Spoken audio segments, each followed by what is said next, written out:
gonna lie, the Nintendo Direct Partner Showcase was pretty bad.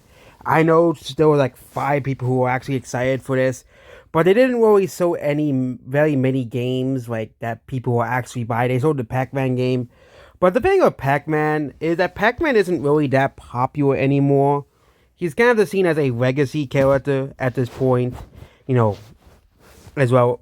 Most people who play Pac-Man play like the mobile game that's like free as well, but unfortunately for all of us, Game Key cards, despite the massive boycott we have put towards Game Key cards, it has failed. Yep.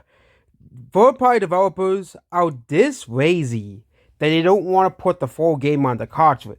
Okay.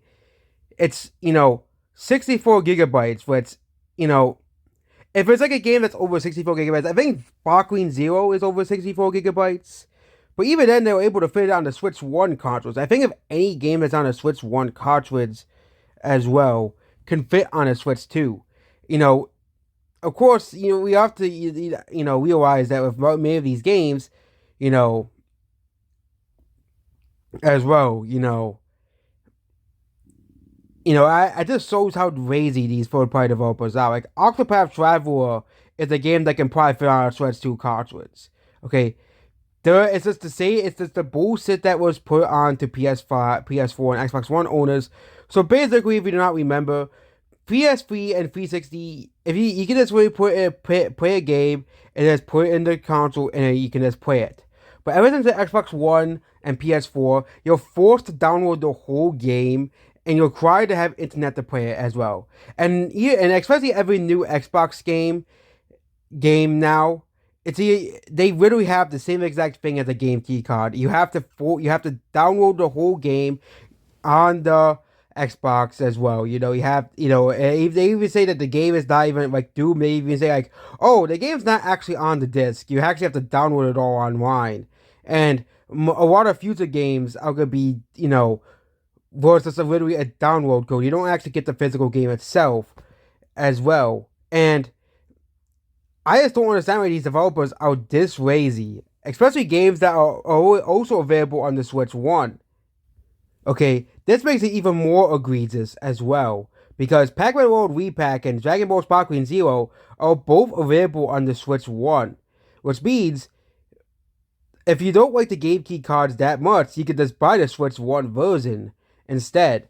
This is just a very, very bad day for third-party developers, because their laziness is they're not gonna be able to get away with this. They can't get away with this. Okay, they really pay like, oh, these games magically can't fit on a Switch 2 cartridge somehow, but they can fit on a Switch 1 cartridge. Kind of like a Bravely Default remastered, which was a watch sale for the Switch 2. Okay, you're telling me that game can fit on a 3DS cartridge, which is far weaker than the Switch 2 and the Switch 1, but it can't fit on the Switch 2. I'm still calling bullshit on that one. I know a lot of people blaming Nintendo for this game key card problem, but even on the Switch 1, you still had the issue of so many games being a download code, or you had to download the game off the internet as well. It was not as pronounced as an issue as, it is now, because Nintendo did, make it a whole thing as well. Okay, for example, in Europe, so many games had physical copies, but no, it's actually a download code in a box. Okay, and a lot of those types of games just didn't sell, like Overwatch or the Fortnite bundle as well. But even then, there were still normies who still bought the game, because unfortunately for us, normies don't care about game key cards and preserving physical games. They don't care.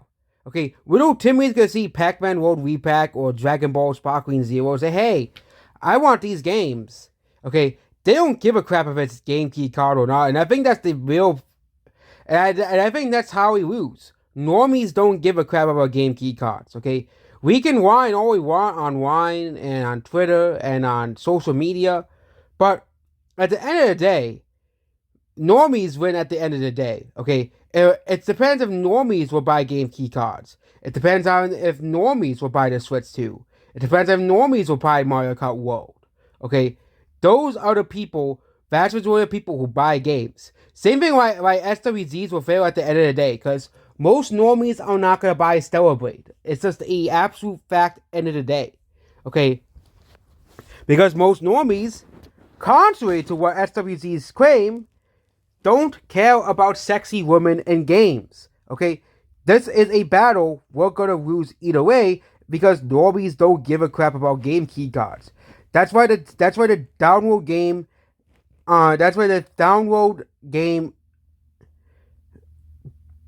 the download code thing has been successful despite backlash to it. Like the Fortnite bundle and Overwatch's so-called physical edition in games like Outer Wilds for the Switch 1. Okay, because normies don't give a crap. They'll say, oh, I will just download the game. Okay, I don't care if I actually own my games or not as well. Okay, and and I think with the game key cards, as long as you have internet connection, even after the eSub server is shut down, I still think Nintendo will just say, hey, you can just put the game on now. It'll just download from the internet as well. But yeah. There we go about this video here as well. But yeah. Maybe I'll just get Pac-Man World Repack on PC then. Or I'll get the Switch 1 version as well. But yeah. There we go about this video here. Goodbye.